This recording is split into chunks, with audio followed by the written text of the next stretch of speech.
మన దగ్గర మనీ ఉంటేనే మనకి వాల్యూ ఉంటుంది. లిటరలీ నేను చాలా బాధపడ్డాను. నాకు కైలాష్‌గిరి పార్ట్ 2 అని చెప్పా కదా!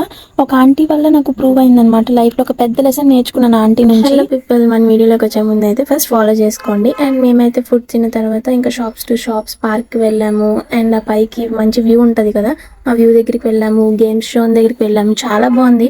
అంటే ఒకప్పుడు కన్నా ఇప్పుడు కొంచెం బాగుంది. అండ్ గ్లాస్ బ్రిడ్జ్ కూడా ఓపెన్ చేస్తారంట త్వరలో. అండ్ గేమ్స్ జోన్ అయిన తర్వాత మేమైతే అలా శివయ్య దగ్గరికి అండ్ ఒక వ్యూ పాయింట్ ఉంటది కదా, మంచి వ్యూ పాయింట్ దగ్గరికి వెళ్తే ఒక అన్న డ్రాయింగ్ వేస్తున్నారు. Same as it is person కన్నా బాగా వేస్తున్నారు నన్ను అడిగితే. ఇంకా అక్కడ నుంచి శివయ్యని చూసుకొని ఇంకా అక్కడ నుంచి మేమైతే ఇంకా ఆ ఎండలో ఒక కాకిళ్ళ తిరిగి ఇంకా రిటర్న్ అయితే అయిపోయాము. అయిపోయినప్పుడు యాక్చువల్ నాకు పర్స్ కావాలి, మా తమ్ముడు చెప్పాను. గేట్ బయటకు వచ్చిన తర్వాత గుర్తొచ్చిందని చెప్పి ఫస్ట్ షాప్ మళ్ళీ వెళ్ళామన్నమాట పర్స్ కోసమని. ఆ ఆంటీని చూపించమంటే అందులో సింగిల్ జిప్ ఉంది, నాకు నచ్చలేదు. సో రిటర్న్ ఇచ్చేసాను.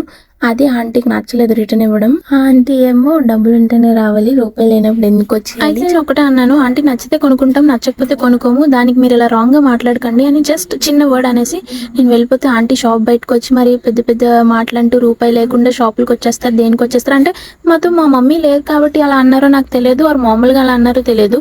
నచ్చితే తీసుకుంటాం, నచ్చకపోతే తీసుకోము. బట్ ఆంటీ చెప్పిన దానివల్ల లిటరలీ అందరు నన్ను చూసి నవ్వారు కూడా, నడిచెళ్ళిన వాళ్ళు. ఇట్స్ ఓకే, ఆంటీ రీల్ చూస్తారు చూడరు నాకు తెలియదు కానీ బట్ నాకు లైఫ్లో గుర్తుండిపోద్ది రూపాయి ఉంటేనే వాల్యూ ఇస్తారు అని.